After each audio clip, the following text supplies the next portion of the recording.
Merci Yousra. Du coup, effectivement, le but là, c'est d'avoir un moment ensemble. On est en plus petit nombre que ce matin. Je pense que ce sera facilitant aussi à ce titre-là. Et de pouvoir discuter sur la notion d'appel à la justice. Comment est-ce qu'on fait appel à la justice à Mayotte? Est-ce qu'il y a des choses qui sont... est-ce qu'on observe des particularités? Lesquelles? Et dans quelle mesure on peut y répondre et essayer de comprendre en tout cas de quelle manière ces particularités existent et se donnent à voir. Du coup, on a avec nous Siti Amidouni, Monsieur Yann Lebris également, qui nous apporteront leurs éclairages. Le but, c'est qu'on soit dans un échange qui soit aussi très interactif avec le public. Donc, n'hésitez pas à nous faire savoir si vous souhaitez prendre la parole et de manière d'ailleurs plus large que lors des tables rondes. Hein. Là, c'est donc pendant l'intégralité de l'intervention qu'on souhaite discuter avec vous, échanger avec vous, recevoir vos questions, réfléchir tous ensemble. Moi, personnellement, la question de l'appel à la justice, c'est une question qui m'intéresse tout particulièrement, notamment en tant que doctorant, parce que c'est le sujet de ma thèse de doctorat concerne les représentations et les subjectivations de la justice à Mayotte. Du coup, de ce fait, la notion d'appel à la justice qui est à l'origine d'un article qui est en cours de rédaction et qui sera publié dans l'année qui vient, questionne cette idée de l'appel à la justice. Comment et pourquoi on vient se saisir à un moment donné de la justice républicaine et pourquoi on fait appel à elle. Alors, simplement pour commencer et nous donner quelques éléments de réflexion, j'ai remarqué plusieurs choses, ce qu'on a pu discuter déjà ce matin. Parfois, j'ai remarqué que le processus de plainte peut être une forme de palliatif à l'échec des logiques coutumières. Ça, c'est un premier élément de réflexion. J'ai remarqué également qu'il peut y avoir des transpositions qui peuvent être entendues comme, selon moi, en tout cas c'est mon hypothèse, des rémanences de logiques traditionnelles qui, même si qui peuvent être simplement presque inconscientes, c'est-à-dire participer de l'inconscient collectif. Je vous donne un exemple très simple. Par exemple, un jour, j'ai rencontré une jeune fille qui venait faire appel à la justice républicaine pour défendre son droit à la dot, un droit qu'elle estimait lui être plénier, mais qui pour autant n'avait pas été respecté par son promis, par le futur mari. Et donc, du coup, elle venait demander à la justice républicaine de lui garantir ce droit à la dot et de défendre ce droit à la dot, étant donné qu'elle s'estimait flouée. Et donc, elle venait évidemment s'adresser aux policiers pour qu'ils puissent prendre en compte cette procédure et venir apporter l'appui de la justice vis-à-vis de cette problématique qui était la sienne. Alors, effectivement, ça peut apporter dans l'esprit des officiers de police judiciaire une forme de confusion, des difficultés aussi parce qu'ils se rendent compte que la demande du sujet n'est pas en adéquation avec les dispositions réglementaires.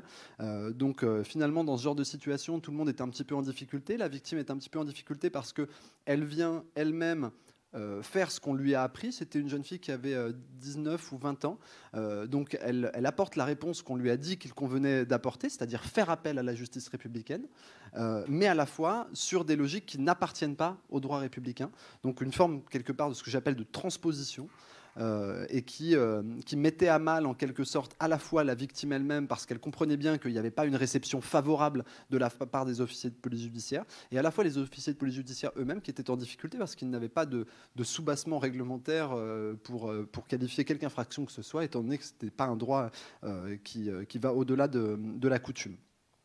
J'ai remarqué également qu'il peut y avoir des logiques d'approximation, et on y reviendra un petit peu par la suite.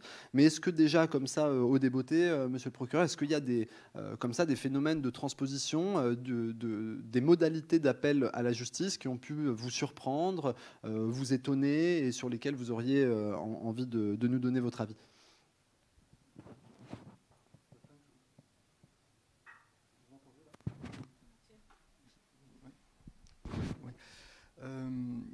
Vous avez dit, il y a plein de thèmes que vous avez abordés. C'est très dense et je ne sais pas trop par où commencer. Si on reprend les différentes... le point de départ de votre propos, c'est cette notion d'appel à la justice.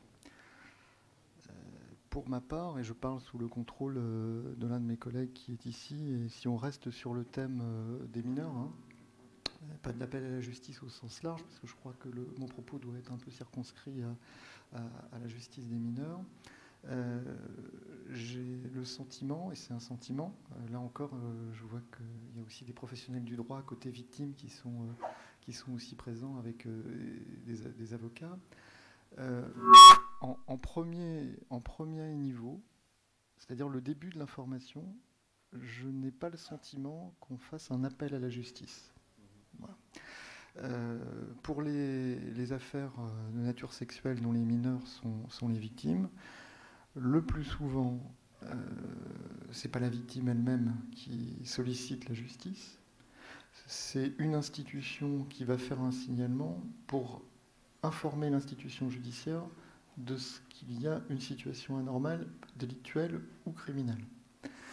Et une des difficultés judiciaires, justement, c'est du fonctionnement judiciaire et de la police et de la gendarmerie, c'est de réussir à transformer cette information en un dépôt de plainte et en faire quelque chose qui tienne la route sur le plan procédural, mais même sur le point de départ, c'est-à-dire réussir à faire entendre celui qui est l'objet du signalement en qualité de victime potentielle, le conduire devant les services médicaux pour faire des investigations à minima, puis ensuite essayer de judiciariser en prenant l'audition de cette personne, de ceux qui l'entourent, qui pourraient témoigner et étayer ces déclarations.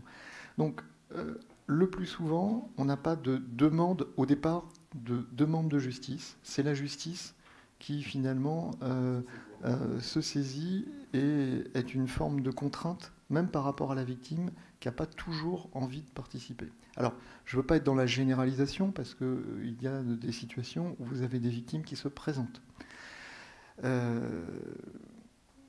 Ça arrive. Mais je n'ai pas le sentiment que ce soit les cas les plus fréquents, notamment sur des situations de mineurs qui ne vont pas naturellement et spontanément aller vers les services de police et de gendarmerie. Vous avez évoqué aussi dans votre propos, habituellement on se tutoie, je ne sais pas si je peux continuer, parce que voilà, bon. Vous avez également, tu as également évoqué dans ton propos le décalage parfois entre la demande d'intervention judiciaire et ce qu'on en attend en termes de réponse. Ça, on le voit aussi assez régulièrement avec des personnes et notamment des mineurs qui sont accompagnés par leurs parents et qui vont solliciter de l'institution judiciaire une intervention, mais qui doit être, dans leur esprit, une intervention extrêmement mesurée. L'objet du dépôt de plainte va être, et là encore, c'est sans généralisation. Je vous livre un certain nombre d'expériences que j'ai pu voir depuis 1 an. L'objet de la démarche va être de pouvoir bénéficier d'une réquisition des services de police et de gendarmerie pour faire un examen médical gynécologique auprès du CHM, d'un médecin gynécologue, pour pouvoir obtenir le certificat qui va constater... On a un souci, semble-t-il. Pour avoir un certificat médical qui va permettre de constater ou non la défloration. Et lorsque le certificat médical est dressé, on attend le retour de cette famille et de cet enfant pour pouvoir être entendu sur le fond, pour qu'elle puisse donner des éléments sur le viol éventuel que cette personne aurait pu subir. Et on n'arrive jamais à les retrouver. Parce que dès lors qu'ils ont le certificat médical, ils disparaissent. Et quand, miraculeusement, quelques semaines ou quelques mois plus tard, on réussit à avoir une information, on nous explique que tout est réglé, parce que sur la base de ce certificat médical qui a constaté la défloration, on a pu, entre familles, obtenir et établir un certain nombre d'accords, vous pouvez le voir dans un certain nombre de dossiers, qui sont des accords financiers qui permettent de clore le dossier. Voilà. Et quand l'institution judiciaire essaye d'aller au-delà en disant mais on ne peut pas nous se contenter d'un accord financier parce que on a affaire à une enfant et que cet enfant, compte tenu de son âge, de sa situation, de l'âge de celui qui est l'auteur des faits, a été victime d'un viol, eh bien là on peut même se rendre compte dans un certain nombre d'hypothèses qu'on va rentrer en opposition par rapport à cette victime, à sa famille, à tout son entourage, qui vont être au mieux dans une incompréhension dans un certain nombre d'hypothèses du fonctionnement judiciaire, et parfois vont s'estimer victimes de l'institution judiciaire qui va s'opposer à la famille, à la volonté de la famille, à la volonté presque d'une dimension, alors je ne sais pas si les termes sont exacts, mais presque culturelle. Voilà. Est-ce que tu ne penses pas que, d'une certaine manière, on entend aussi parfois des moments où on va nous dire, parfois la famille va vérifier par elle-même la virginité, c'est absolument scandaleux et c'est en soi maltraitant. Est-ce que du coup, le fait d'entamer une procédure pénale pour viser la vérification de la virginité, est-ce que ce ne serait pas, dans une certaine mesure, un début de manière d'appropriation de la justice républicaine en cohérence avec des enjeux qui sont propres à la culture locale? Le plus souvent, ceux qui sont dans cette démarche-là le sont parce qu'on est dans un échec de contractualisation déjà avec celui qui est l'auteur. Et le fait de déposer plainte et de demander un certificat, c'est finalement passer à l'étape d'après. Mais en informant celui qui est potentiellement l'auteur, pour lui mettre une forme de pression par l'initiative judiciaire, ou la possible initiative judiciaire. Alors, je suis un peu mal à l'aise de tenir ces propos devant vous, parce que je ne voudrais pas que mon propos soit considéré comme un propos qui généralise toutes les situations, parce que à côté de ces exemples que je développe, il y a aussi des situations parfaitement normales. Non, il n'est pas question de dire, là il est question de dire ce qui existe, il n'est pas question de dire que parce que ça existe, il n'y a que ça qui existe. Voilà, non mais je préfère le redire, hein, parce que je ne voudrais pas... City, est-ce que sur cette question-là de l'appel à la justice, est-ce que tu as des observations? Est-ce qu'il y a des choses qui ont pu, dans ce que tu as entendu dans ta vie, te marquer, te donner l'idée qu'il puisse y avoir des modalités particulières d'appel à la justice ou au contraire pas du tout? Si, alors moi c'est Stydia Malé Amidouni, j'étais assistante sociale pendant 8 ans, scolaire. Faire l'appel à la justice, ça reste le dernier recours en cas de viol sur mineur. Alors spontanément, des fois, j'avais reçu des jeunes qui ont spontanément libéré la parole dans mon bureau pour parler de leur agression. Comme ça ne se passait pas dans la famille, on suit la procédure, on informe la famille de ce qui s'est passé. Et moi, de mon côté, je fais mon signalement et qui part chez le procureur. Donc souvent, je vais dire un cas sur deux, c'était souvent la maman qui revenait, qui limite me suppliait de ne pas signaler. Et la jeune, le lendemain, revenait sur les faits. Non, c'était rien. En fait, j'étais en colère contre ma famille. J'ai raconté ça comme ça. Et il y a une situation qui m'avait beaucoup préoccupée. C'était la tante qui avait introduit son doigt à la jeune pour vérifier la virginité, qui est, selon la définition du viol, la tante a, elle aussi, violé sa nièce. Donc, les parents, c'est très compliqué parce que faire reconnaître le statut de la victime à un enfant, aux parents, c'est quelque chose qui est très difficile. Les familles, tous ces matins, on parlait de culture, d'éducation, de l'aide à la parentalité. En fait, je pense que beaucoup de parents, encore à Mayotte, ont du mal avec ce statut de victime. Dire que votre fille, madame, est victime, c'est pas elle la responsable, c'est une victime. Et la solution, la loi impose, elle est mineure, et vous êtes sa maman, vous êtes censé la protéger. Sa manière à elle, la maman, de la protéger, c'est de demander réparation. Pour la maman, demander réparation, demander des dots, demander plus d'argent, pour elle, c'est sa manière de protéger son enfant. Donc je pense qu'il y a tout un tas de travail, d'accompagnement à la parentalité qui doivent se faire, des responsabilités des uns des autres. Expliquer en plus à la maman, écoutez, ta sœur, ce qu'elle a fait là, c'est horrible, elle n'aurait pas dû mettre le doigt aux yeux de la loi. Elle aussi, elle a violé sa nièce. Donc là, dans mon rapport, c'est quelque chose que je vais mettre. Elle aussi, elle peut être poursuivie pour viol sur sa nièce.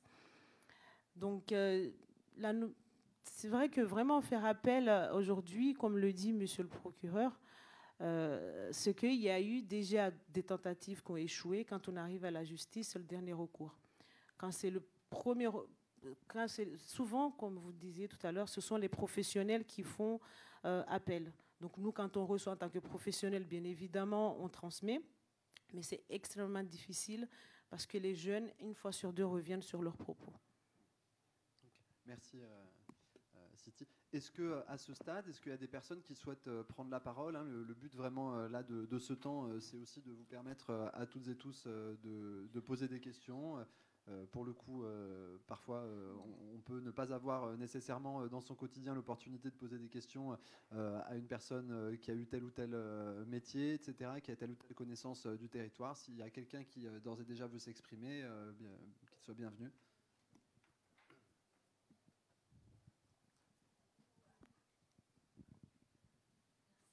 J'ai envie de réagir un peu spontanément parce que je suis carrément choquée par ce que j'entends.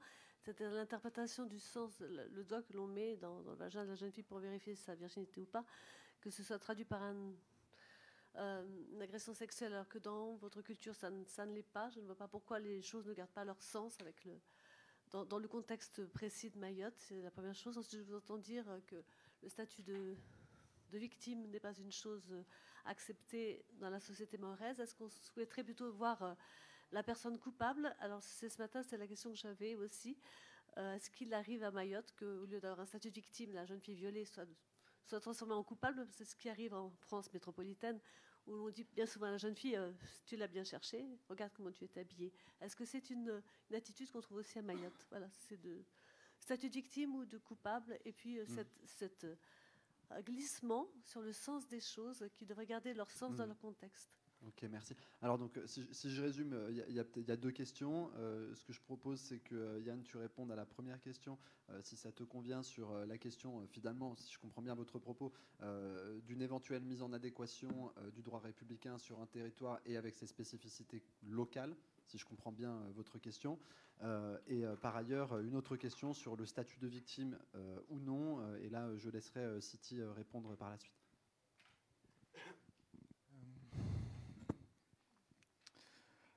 Est-ce qu'il appartient à des magistrats, des fonctionnaires de police ou de gendarmerie d'interpréter systématiquement la loi pour l'adapter à une culture locale?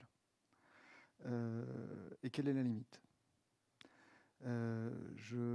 Aujourd'hui, la loi prévoit que lorsque l'on a moins de 15 ans et qu'il y a plus de 5 ans de différence d'âge et que celui avec qui vous avez des relations sexuelles et que celui-là est majeur, vous êtes automatiquement dans une qualification criminelle qui est celle de viol. Est-ce que, sous prétexte qu'on est à Mayotte, il faut aujourd'hui adapter la loi et considérer que, comme il y a eu dans le passé une forme d'acceptation de ce que des jeunes très jeunes, de 12 ans, 13 ans, puissent être enceintes de personnes de 35, 40 ans, 50 ans.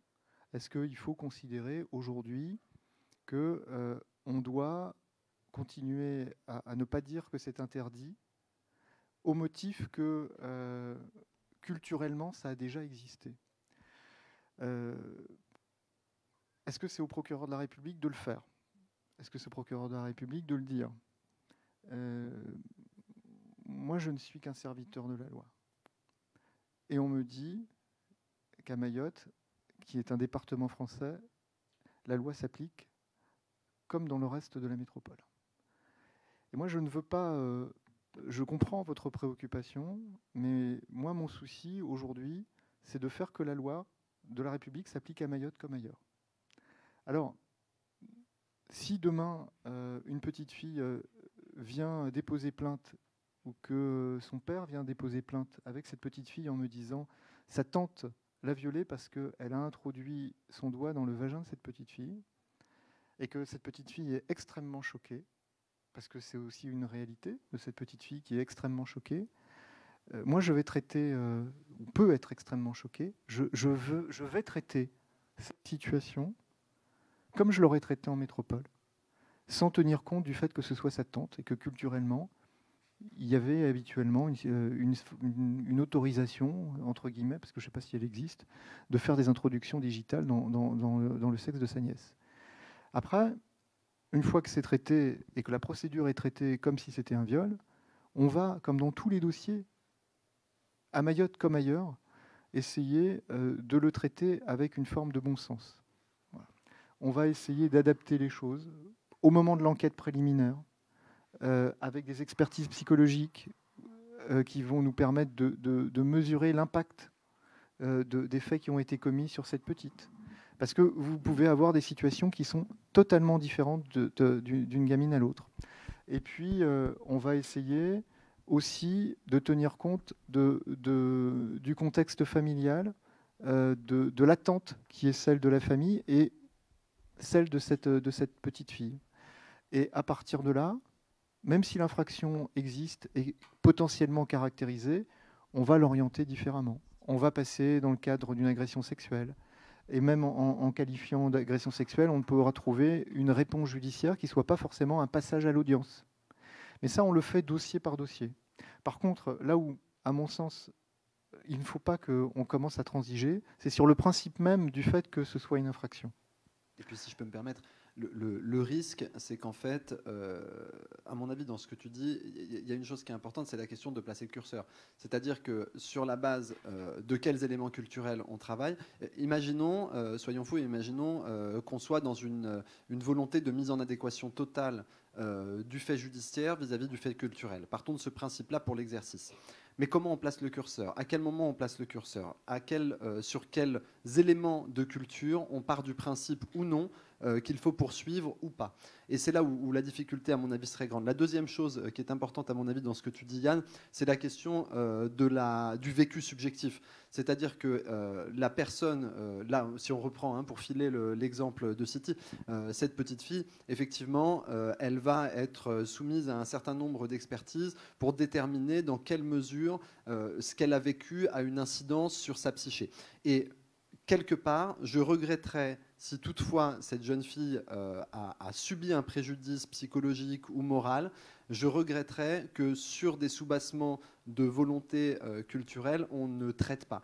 Et je vais aller plus loin et je vais parler des choses très clairement, parce que ça a été ma promesse depuis plusieurs mois que je prépare cet événement avec le collectif des droits de l'enfant. Je pense que la culpabilité postcoloniale, aujourd'hui, peut nous amener parfois à nous trouver dans des points d'achoppement sur le plan de la réflexion qui nous mettent considérablement en difficulté. Et sur un territoire comme Mayotte, qui est un territoire d'héritage colonial, aujourd'hui départementalisé, avec effectivement une logique référendaire, qui n'est pas un territoire qui a été conquis par la guerre, certes, mais qui est quand même un territoire qui est issu d'un héritage colonial, il peut nous arriver à nous tous, et notamment à nous tous métropolitains qui vivons à Mayotte, de nous poser la question de la légitimité du droit et des institutions républicaines vis-à-vis d'un territoire qui est un territoire qui bénéficie de cet héritage colonial.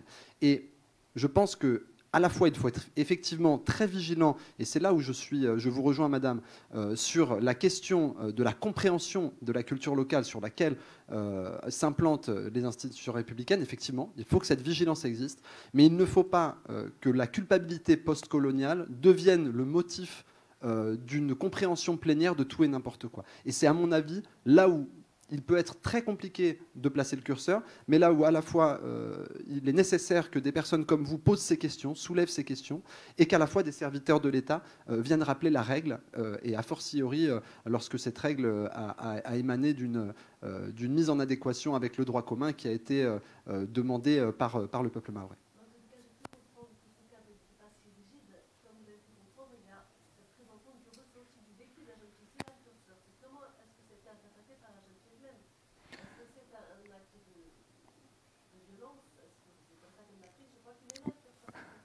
Oui, mais il faut qu'on soit toujours extrêmement prudent parce qu'il y a le ressenti immédiat et puis il y a le ressenti tel qu'il va jaillir dans 1 an, dans 2 ans, dans 10 ans.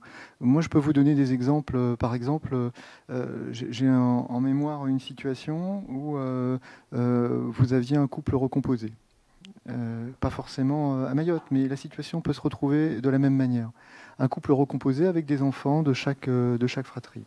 Vous avez une petite fille qui a 12 ans, et dont les parents s'aperçoivent qu'elle a des relations sexuelles régulières avec le fils aîné de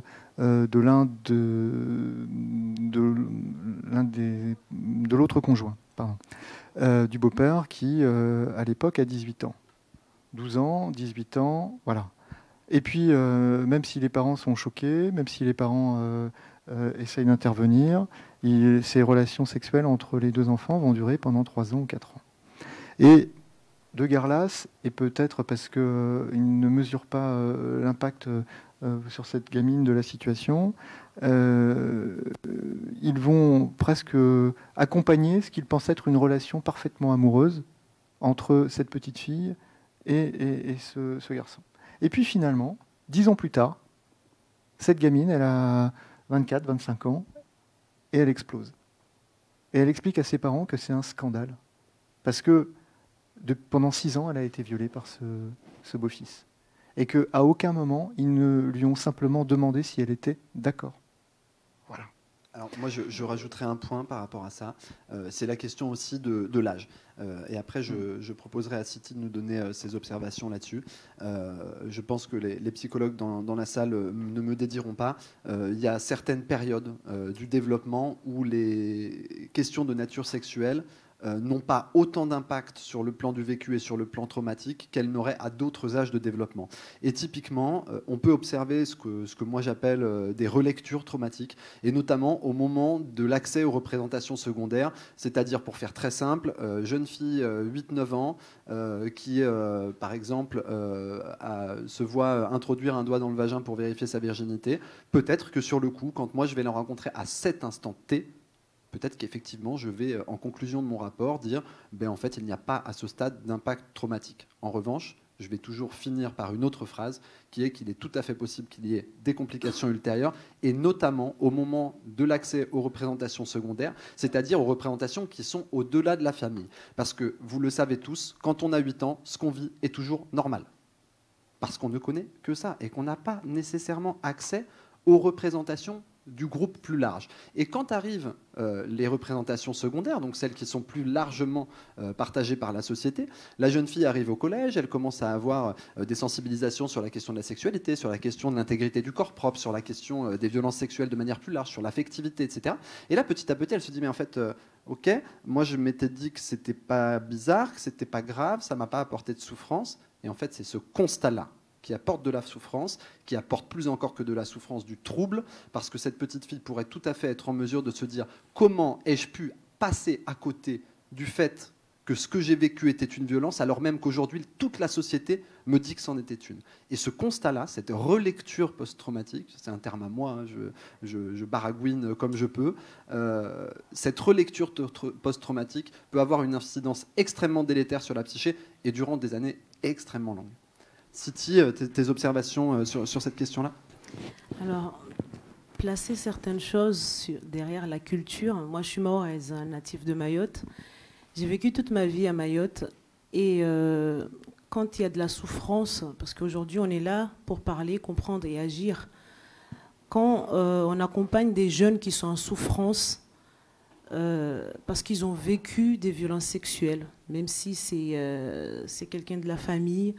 La première chose que, même moi qui suis native de Mayotte, quand une jeune m'explique ce qu'elle a vécu de la part de son oncle, dans le cas d'inceste, ou de son frère, c'est extrêmement choquant, mais la seule chose que la jeune a en tête, que va penser ma mère?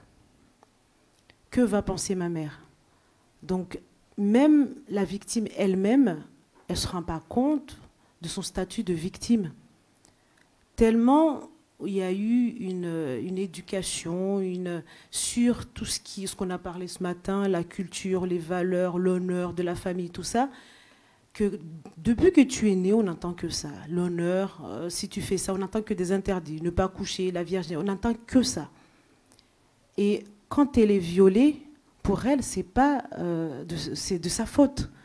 Si je suis violée, c'est de ma faute. Parler à la famille, bon, ma famille, je dois faire tableau basse, enfin, je ne sais plus comment l'expression qu'on dit. Si ma famille, elle essaye d'arranger les choses en essayant au moins de demander réparation, en demandant de l'argent. Donc pour la jeune, elle n'est pas encore victime. Mais quand nous, professionnels, parce qu'en tant qu'assistante sociale, je me suis engagée quand même à protéger les plus vulnérables. Et je me suis engagée à faire mon travail, c'est mon devoir. Même si je suis native, même si je comprends la culture, monsieur le procureur disait tout à l'heure, il y a la loi et heureusement qu'il y a la loi.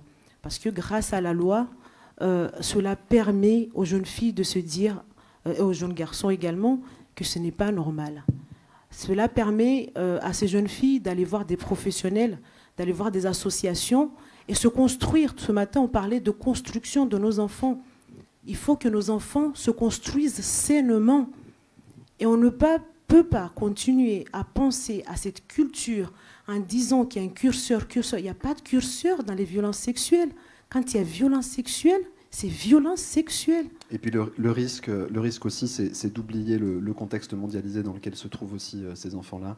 Et que si effectivement Mayotte était un territoire autarcique, peut-être la difficulté serait moindre, mais pour autant, la jeune fille qui se voit vérifier la virginité manu militari, peut-être qu'un jour elle vivra en métropole, peut-être qu'elle a accès aux réseaux sociaux, à d'autres représentations, et dans quelle mesure le fait d'avoir vécu ça et d'avoir accès à ces représentations-là, dans quelle mesure ça peut être compris et sainement admis. Là aussi, j'ai moi-même un doute. Yann, tu voulais prendre la parole ? Oui, deux choses sur cette notion de curseur. Je vais vous choquer, hein, mais le curseur d'une introduction digitale par une tante, pour moi, on est dans le curseur extrêmement bas. Hein.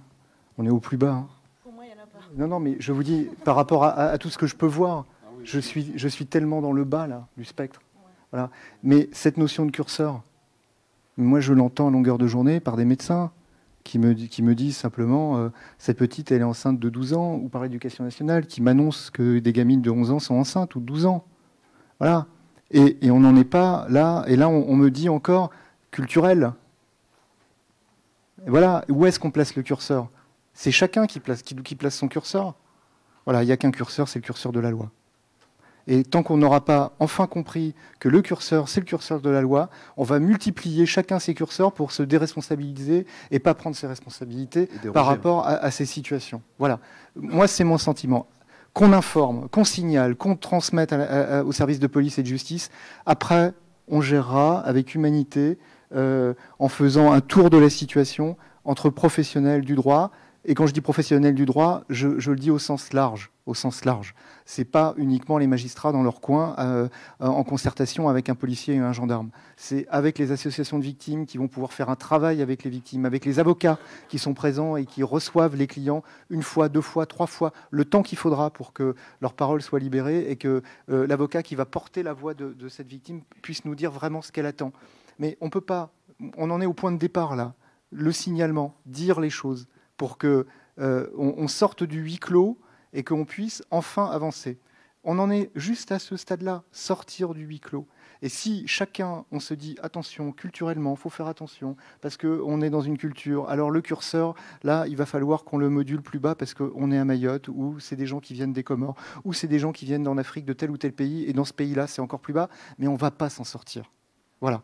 Enfin, je le dis sans acrimonie, mais à un moment, on ne peut pas se contenter d'évoquer des cultures différentes. Voilà, on est en France, on a une loi de la République. Si demain, le législateur me dit on peut avoir des relations sexuelles quand on est majeur avec un enfant qui a 12 ans, dont acte. Aujourd'hui, ce n'est pas le cas. Et on a au moins, en tant que professionnel, cette loi, ces règles de droit qui nous protègent et qui nous permettent d'avancer dans l'accompagnement de ceux qui ne se sentent peut-être pas victimes, qu'on empêche peut-être de se sentir victime collectivement, aussi parce qu'on tient un discours de relativisme, mais il faut qu'on avance. Voilà. Je dis tout ça, là pour le coup, c'est quelque chose que je vous livre, c'est très personnel, hein, c'est pas forcément institutionnel, c'est très personnel. Merci beaucoup. Et juste un point, parce que j'ai abordé la question de l'accès au juge, de la demande du juge en initial. Mais ce qui est intéressant aussi, c'est de voir, dans le cadre d'un processus judiciaire qui peut être un processus judiciaire long, notamment quand on ouvre des informations qui peuvent durer plusieurs années, où là on voit la transformation qui est de positionnement de celui qui, au départ, se sent un peu contraint par l'institution judiciaire pour porter sa voix et dire ce dont il a été victime. Et on voit que le temps judiciaire parce que les acteurs ont été présents, parce qu'ils ont pu accompagner cette personne et sa famille, peut modifier les représentations de la justice et permettre à un certain nombre de jeunes femmes d'intégrer leur statut de victime. Et puis ce matin, je l'ai dit dans ma brève introduction, on voit aussi des... Enfin, trop longue introduction. On voit aussi des évolutions de société, mais extrêmement rapides. En l'espace de 5-10 ans, on voit aujourd'hui des jeunes filles qui avaient été victimes de viol quand elles avaient 9, 10 ans, 12 ans, qui aujourd'hui, quand elles ont 20 ans, sont dans une révolte et vont dire les choses quand simplement elles se sentent juste sexuellement agressées. Parce que, et je dis seulement entre guillemets, parce que en l'espace de 10 ans, il y a eu aussi une évolution de la société énorme à Mayotte. C'est évident. Et aujourd'hui, celui qui commet une agression sexuelle, celui qui commet un viol, quand il va lui-même spontanément parfois voir les familles, il va leur dire de ne pas les déposer plainte. Il va proposer des arrangements financiers, lui-même spontanément, parce qu'il a intégré le risque judiciaire. Et c'est un frein à la multiplication des agressions. Donc, cette démarche, qui est une démarche simplement de rappeler la loi, d'essayer d'appliquer la loi, eh bien, elle portera ses fruits sur le long terme au bénéfice et au profit de tous ceux qui sont fragiles, vulnérables et qui sont des victimes potentielles. Merci beaucoup. On avait une autre question. Oui. Il reste un micro ? Oui. Ah bon, on vous entend fort bien, alors je vous laisse nous dire. Excusez-moi. Mais madame, vous vouliez poser une question ? Oui. Alors, dites-nous, allez-y. Oui, je suis désolé si je distribue la parole comme vous avez eu l'occasion déjà à 2 reprises de vous exprimer. Je me permets de prioriser, madame. Alors, je me présente, je suis Cynthia Mohamed, assistante sociale à Mlezi Maoré, au service AOMO. En fait, la question que j'avais, je voulais savoir, est-ce que si un parent qui est au courant qu'une de ses filles est victime de viol et que cette dernière refuse complètement de porter plainte parce qu'elle est victime de viol de la part de son copain, est-ce que la maman a le droit de porter plainte à la place de la victime en gendarmerie, ou est-ce qu'il y a une autre démarche à faire pour soutenir cette maman qui a envie d'aider la jeune victime de viol mais qui refuse d'entamer les démarches tout simplement? Voilà, donc c'était ça la question. Dès lors que vous savez que quelqu'un... Il y a une charte là, hein, si j'ai bien compris, hein, qu'on a tous diffusé, je crois, depuis plusieurs semaines, qui vous dit simplement que c'est pas à celui qui est victime de ne pas se laisser abîmer. Hein, non, mais dans tous les cas, effectivement, si vous avez connaissance d'une information qui est de nature à acter un danger pour un enfant, effectivement, dans ce cadre-là, à partir du moment où la personne est mineure, n'importe quel citoyen peut s'adresser au parquet des mineurs et à la CRIP pour leur transmettre une information préoccupante ou, le cas échéant, un signalement.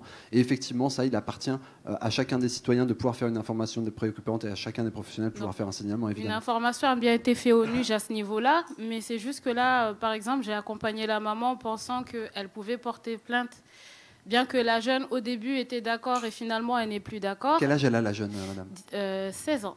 16 ans. Donc, arrivé au commissariat de police, on nous a dit que non, la maman ne peut pas porter plainte si la jeune n'est pas là, n'est pas présente, pour l'entendre l'auditionner. Donc, nous, c'est ce qu'on nous a dit. On a été au commissariat en face du CHM. Dans ces cas-là, la mère est responsable légale de l'enfant. Hein, donc oui, déjà, ça coupe court à toute discussion. En tant que responsable légale, elle représente sa fille, donc elle peut faire à peu près tout ce qu'elle veut. Mais de toute façon, la question n'est pas là. Vous informez un service de police et de gendarmerie. Enfin, je suis dans la théorie, hein, puisque j'entends. Je ne dis pas que ça n'existe pas, et ça existe aussi en violence conjugale, où l'accueil, ça a été rappelé ce matin aussi par monsieur le préfet, où l'accueil des victimes doit être renforcé, amélioré. Voilà. Il faut surtout se dire que, je ne sais pas si... c'est l'appel à la prière, il faut que je me taise. Bon, il faut se dire que l'important, c'est que ça remonte, que ça se sache. Voilà. La maman, elle va au commissariat, on refuse de prendre sa plainte, pas de problème. Vous écrivez directement au procureur. Voilà. Après, qu'est-ce qu'on en fera? On essaiera de faire une enquête. Je vous l'ai dit ce matin, je n'ai pas caché les chiffres. On a pratiquement 50% des signalements qui nous sont communiqués qui donnent lieu à un classement sans suite. Et dans la moitié des classements sans suite, c'est justement une carence de la victime. On est informé. On va transmettre cette information au commissariat et à la gendarmerie pour qu'ils effectuent une enquête. Ils vont essayer de faire l'enquête. Essayer de faire l'enquête, c'est déjà contacter cette mineure, la faire venir dans le service pour l'entendre. Si elle ne veut pas venir, si elle ne veut rien expliquer, ça n'ira pas plus loin. Sauf s'il y a des majeurs qui sont témoins des faits de nature sexuelle ou d'autres qui sont témoins des faits de nature sexuelle dont elle aurait été victime. Ça arrive. À ce moment-là, même sans la plainte de la victime, on poursuit et on peut faire condamner.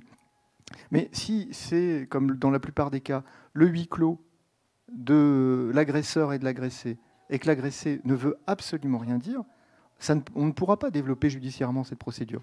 Mais au moins, on aura essayé. Et c'est tout ce qu'il faut faire. C'est que chacun, à sa place, essaye de faire avancer les choses. Et par contre, sur cette question du fait de pouvoir s'adresser en direct au procureur, ça peut être, voilà, ça peut être par courrier, ça peut être par mail, ça peut être aussi en se déplaçant directement et en déposant en même temps le courrier, mais en tout cas, c'est le droit de tous les citoyens. Et si toutefois, il devait, dans votre entourage ou dans l'entourage d'une des personnes présentes aujourd'hui, y avoir une difficulté sur l'accueil du déclaratif en police ou en gendarmerie, ça reste le droit de tout un chacun de s'adresser en direct au procureur de la République qui lui traitera par la suite, avec évidemment les limites potentielles qui peuvent être celles que Yann a évoquées à l'instant, mais en tout cas avec le sérieux procédural que je connais au parquet de Mamoudzou. Madame qui voulait on le fait régulièrement.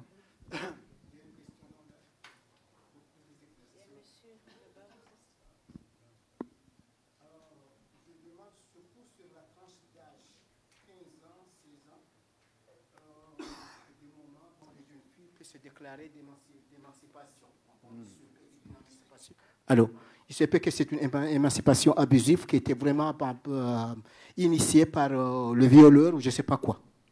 Donc, en arrivant, il dit que bon, voilà, je suis émancipé, bon, je suis responsable de moi-même, bon, patati patata, et la maman n'ose pas vraiment y entrer. Quand vous parlez d'émancipation sur le plan psychologique ou d'émancipation sur le plan légal? Bon, je le dis parce que nous, acteurs de terrain, nous sommes confrontés à pas mal de soucis sur le terrain. C'est-à-dire que bon, il y a aujourd'hui, il y a pas mal de démonstrations.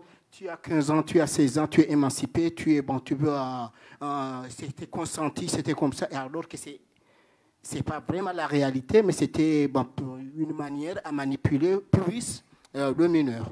Donc, moi, je veux savoir que nous, acteurs de terrain, travailleurs sociaux, est-ce que nous pouvons, dans ce sens, continuer vraiment à soutenir, à aider la maman à aller jusqu'au bout, ou bien, bon, avec cette expression d'émancipation, c'est bloqué, on ne pourra pas pousser? L'émancipation n'a pas rentré dans le débat. Mais quand je comprends ce que vous dites. C'est ce que l'on vous oppose pour finalement faire que vous ne fassiez rien. On vous dit émancipation, et donc il faut que ça s'arrête là. Je veux simplement vous rappeler que dans la définition, et c'est pour ça qu'il faut toujours s'abriter derrière les textes, parce que les textes, les procédures, c'est ce qui protège le citoyen de l'arbitraire du juge, parce que sans limite par les textes, le juge ferait n'importe quoi.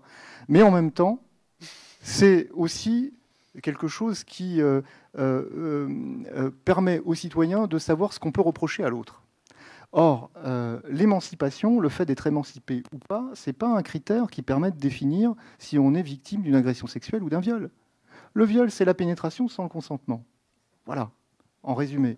La contrainte, l'agression sexuelle, c'est des gestes de nature sexuelle, sans pénétration, mais qui sont tout aussi contraints. Alors après, on pourra décliner la notion de contrainte. Mais le fait d'être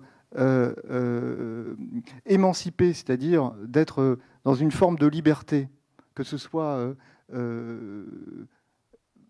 validé judiciairement ou parce que dans la jeune fille a dit « je suis aujourd'hui autonome et libre de faire ce que je veux de ma vie », d'accord, mais ce n'est pas parce qu'on est libre de faire ce qu'on veut de sa vie qu'on a le droit d'être agressé sexuellement ou violé. Et sur le plan du développement, pour vous répondre, monsieur, sur les aspects plus psychologiques de votre question, on est aussi en droit de se poser la question de la validité de ce qu'une jeune fille va nous dire de sa considération à elle vis-à-vis de sa propre émancipation. Pour faire de la casuistique et prendre un exemple hyper extrême, si demain mon fils de 3 ans m'explique qu'il est super fiable et droit et qu'il est capable de conduire ma moto, je vais avoir un gros doute. Donc voilà, je prends cet exemple caricatural exprès, mais pour vous dire aussi que sur le plan du développement, il peut y avoir aussi des moments dans les phases adolescentes qui sont des moments qui participent au développement de l'estime de soi, au développement de la dynamique d'individuation et qui vont, dans le discours de l'adolescent, donner le sentiment qu'il est quelque part pleinement en mesure de prendre des décisions pour lui-même, là où, dans l'absolu, il ne l'est peut-être pas. Et c'est là où le droit nous est d'un certain secours. C'est que la loi vient nous apporter un cadre, là où peut-être il peut y avoir des disparités développementales entre les différents adolescents que nous rencontrons. Et lorsque la loi vient cadrer ces choses-là, et c'est là où je suis complètement Yann sur ces questions-là, lorsque la loi vient cadrer ces choses-là, elle permet une forme de lissage et justement de venir apporter une compréhension globale à une variabilité qui est celle de l'espèce humaine et qui évidemment est multipliable par 7 milliards. Pardon. Je voulais juste rajouter que être émancipé, là aujourd'hui on parle des violences sexuelles faites sur mineurs. Violences sexuelles faites sur mineurs. Donc dans cette thématique, il y a déjà violence sexuelle sur mineurs. Donc là, il n'y a même pas discussion d'être émancipé ou pas. Quand tu es mineur, tu es sous la responsabilité de tes parents. Même si l'enfant lui-même dit, c'est le discours de tous les ados. Moi, j'ai une fille de 12 ans. Elle est capable de tout faire et elle est autonome. Si je l'écoute, je la laisserai vivre toute seule en location. Pour vous dire que même si les enfants vous disent je suis émancipée, je suis grande, ça reste votre enfant et vous êtes responsable de ces enfants.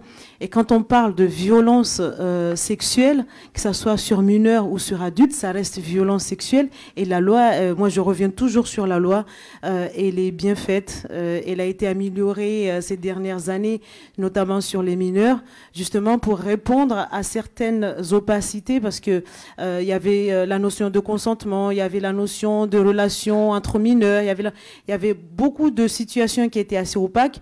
La loi est venue un petit peu éclaircir justement pour que les personnes, les agresseurs ne jouent pas avec ça, pour que les agresseurs sachent qu'ils sont traqués.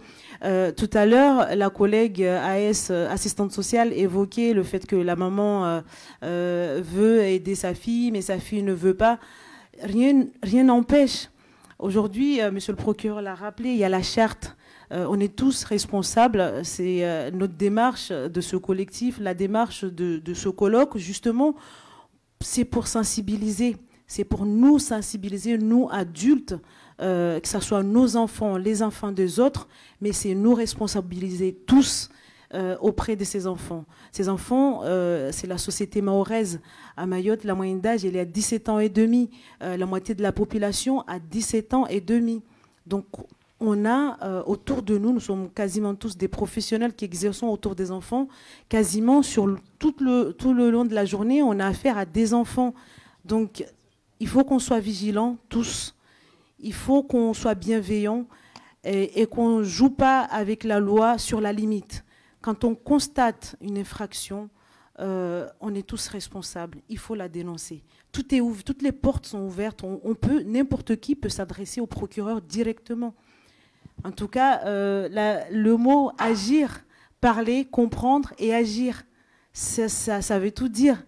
Donc parlons, essayons de comprendre et agissons. Ne laissons pas les choses telles qu'elles sont.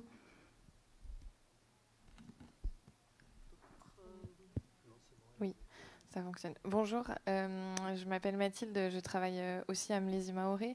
Moi, en sortant des échanges de la matinée, j'ai discuté un petit peu avec Solène Augier, et je la cite parce que je ne voudrais pas m'approprier ses propos. Elle a dit, mais en fait, les jeunes garçons qui sont victimes de violences sexuelles ont une double... ils sont 2 fois victimes. La première fois parce que donc on s'est très peu considéré, et la deuxième fois c'est parce que si on relie la question du viol à la perte de la virginité, comment on fait pour prouver qu'un jeune garçon a perdu sa virginité? Donc moi je me pose la question, si là on parle à Mayotte de comment on fait appel à la justice, est-ce que la justice n'a pas justement l'occasion de se saisir des violences qui sont faites sur les jeunes garçons pour, ça peut peut-être être une opportunité pour la justice de parler des violences sexuelles, et là de trouver une place qu'ils ne trouveraient pas dans la réparation coutumière. Sur la question du traitement lié aux jeunes victimes garçons, sachez que ces procédures existent, hein, elles existent, elles sont, je pense, je parle sous le contrôle de Yann, mais plus nombreuses que ce que le commun se figure, hein. Enfin, moi, en tant qu'expert, je rencontre très régulièrement des petits garçons victimes. Ce qui est vrai, et je te laisserai me dire ton sentiment, Yann, là-dessus, ce qui est vrai, c'est qu'effectivement, peut-être que passé un certain âge, peut-être que c'est plus compliqué lorsqu'arrivent des enjeux effectivement d'individuation liés à la masculinité, etc. Peut-être qu'à ce stade, c'est plus compliqué pour eux de parler que lorsqu'ils sont plus petits. Mais en tout cas, chez les plus jeunes, les remontées d'informations se font. Elles se font notamment lorsque le petit garçon s'adresse à sa maman, révèle les faits auprès d'un copain, d'une maman, d'une tata, etc. Les procédures existent et elles sont prises avec le même sérieux, indépendamment du genre de l'enfant. Je rebondis, mais ce n'était pas l'objet de ma question, ça je ne remets pas du tout en doute.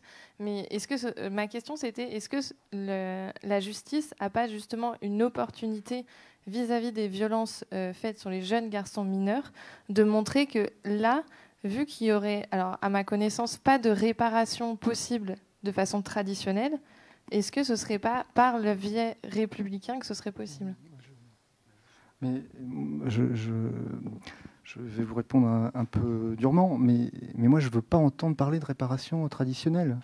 Moi, quand une petite fille est violée, elle est violée. Je ne veux pas savoir si on a filé 10 000 euros pour mettre ça sous le tapis. Et que ce soit un garçon ou une fille, je ne veux pas en entendre parler. On pourra toujours me dire qu'on a payé les 8 000 euros ou les 10 000 euros. Je poursuis quand même. On ne viole pas. Ce que vous sous-entendez, madame, c'est que le processus de réparation numéraire peut avoir une incidence positive pour la psyché de la victime. Je comprends votre propos. Il y a des cas, effectivement, où peut-être, en tout cas dans l'immédiateté des faits, on peut recueillir ce type de témoignage, certes. Mais pour autant, je n'ai pas le sentiment, en tout cas au vu de la population que je rencontre, que ce soit si vastement répandu que cette réparation ait un sens sur le plan de la clôture psychique et du mieux-être psychique. Je me permets de répondre, mais je ne dis pas que c'est positif ou pas positif. Je dis juste que selon ce que je connais, ça n'existe pas vis-à-vis des jeunes garçons. Mais la question, c'est qu'il ne faudrait pas que ça existe pour les filles. C'est ça. Donc tant mieux que ça n'existe pas pour les garçons. Mais ça n'existe pas pour les garçons. Tant mieux. Il faudrait plus que ça existe pour les filles. Voilà. C'est plus dans ce sens-là, effectivement, à mon avis, qu'il faut prendre la question, c'est d'arriver à ce que la justice républicaine ne se substitue à rien, mais se suffise en elle-même. Si je peux vous répondre dans ces termes-là. Mais ça va être long. Mais ça va être très long. Ça va être long. Mais nous, on doit avoir institutionnel, on doit avoir une ligne de conduite qui est une ligne de conduite claire. On ne peut pas transiger avec ce genre de choses. Voilà. Je ne peux pas transiger par rapport à ces questions de transactions sur un certain nombre de faits. Moi, je le redis, quand on me dit qu'une petite... Parce que je l'ai vu, hein, quand on me dit qu'on ne peut pas faire d'enquête, parce que la petite de 12 ans, elle a accouché et qu'on l'a emmenée ailleurs, et qu'elle devient la deuxième ou la troisième épouse d'un type qui a 50 ans, je ne peux pas transiger avec ça, même s'il a payé 15 000 euros. Toutefois, je vous remercie de votre observation parce qu'en fait, le but de cette journée d'études, il est là aussi. C'est-à-dire qu'il est de pouvoir se parler clairement, se dire les choses. Les préoccupations d'un procureur ne sont pas les préoccupations d'un psychologue ou d'un chercheur, ne sont pas les préoccupations d'une personne au milieu associatif. Et c'est exactement, précisément le but de cette journée. Et c'est précisément pour ça qu'on a choisi de prendre ce temps pour donner aussi la parole aux personnes. Et je vous remercie d'avoir pris la parole parce que ça nous permet de réfléchir tous ensemble. Et le but n'est évidemment pas de prolonger le tabou par des tabous, et le but est évidemment de pouvoir générer de la parole, générer de la compréhension et viser, c'est le thème de la journée, les moyens de l'action à terme par la suite. Donc merci pour votre intervention. Vos préoccupations, à mon avis, sont représentatives aussi d'une certaine partie des esprits qui sont au travail à Mayotte et qui on voit au chapitre, au même titre que les autres, le rôle des associatifs, le rôle du tribunal, le rôle des institutions locales comme coutumières comme institutionnelles, je pense au conseil départemental, je pense aux représentants de l'État aussi, à la préfecture. Tous ces personnes-là, moi ce que je veux, c'est que tout le monde puisse parler, tout le monde puisse discuter et qu'on puisse arriver à une meilleure compréhension des choses. Évidemment, Monsieur Lebris, son rôle, c'est de poursuivre. Moi, personnellement, mais là, ça n'engage que moi, je suis plutôt en accord avec lui, mais évidemment que il ne peut pas entendre les choses autrement que depuis sa place et que depuis et face aux déclarations dont il est le témoin jour après jour et qui, comme il le disait à très juste titre tout à l'heure, les doigts de la part d'une tata, on est dans le petit du petit, on est tous les personnes qui gravitent d'une manière ou d'une autre autour du tribunal, confrontées à des choses qui sont, à mon avis, bien plus graves que cela. Mais merci beaucoup d'avoir posé cette question. J'aimerais rajouter un dernier petit élément. Quand on parle de réparation, ce n'est pas une réparation d'une voiture. Réparer ta voiture, tu donnes l'argent, tu fais réparer ta voiture. On parle de l'être humain, on parle de l'humain. On parle de l'humain qui a subi à un moment donné des violences sur son corps, sur son intime. C'est pas sur c'est ta chair. On ne parle pas d'une voiture que tu as cassée, on ne parle pas d'un téléphone que tu peux réparer avec 10 000 €. On parle des êtres humains. On parle des êtres humains. Encore une fois, cette histoire de réparation, j'espère qu'un jour, ça fait partie des choses qui m'ont un petit peu fait quitter le métier, c'est ces histoires d'acceptation. Je suis contente de vous entendre parler comme ça, parce qu'assistante sociale à l'époque, c'était hyper difficile de faire entendre qu'il n'y a pas arrêter de parler de spécificité mahoraise sur les violences sexuelles. On ne peut pas mettre de spécificité mahoraise. Porter un foulard à l'école, ça peut être spécificité mahoraise, mais quand on parle de violences sexuelles sur mineurs, je ne veux pas entendre, enfin moi en tant que personne professionnelle et maman, je ne peux pas entendre parler de spécificité mahoraise ou réparer parce qu'on m'a donné 10 000 €. Il faut que les agresseurs sachent que la loi est là pour protéger les enfants et que toute personne que nous sommes tous bienveillants et nous ne laisserons pas continuer en tout cas à œuvrer sans qu'ils soient inquiétés à un moment donné, même si après des fois il n'y a pas condamnation, parfois, mais même si ça ne va pas jusqu'au bout, mais les auteurs savent qu'il y a une justice, que les personnes sont condamnées.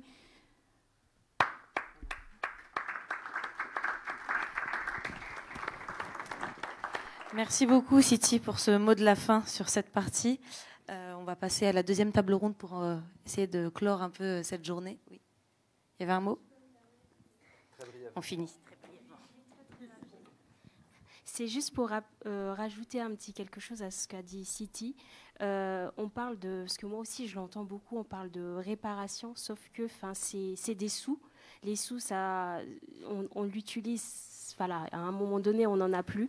Sauf que le traumatisme, il reste à vie dans le psychisme et c'est quelque chose que la femme va transmettre aussi à son enfant et que, c'est des choses qui se transmettent dans la génération en génération. Et moi, j'entends des mamans qui disent, de toute façon, la femme, elle est née pour souffrir. Alors stop. Voilà, il faut qu'à un moment donné, on puisse continuer et transmettre ce message. Vous avez raison. Je rajouterais juste pour clôturer là-dessus que bien souvent, l'argent de la réparation n'échoit pas à la victime. Et donc, du coup, penser ce processus de réparation et l'imaginer comme une clôture psychique, alors même que ce n'est pas la victime qui en bénéficie bien souvent, je ne suis pas certain, effectivement, du bien fondé de ces considérations-là. Je vous rejoins, mademoiselle.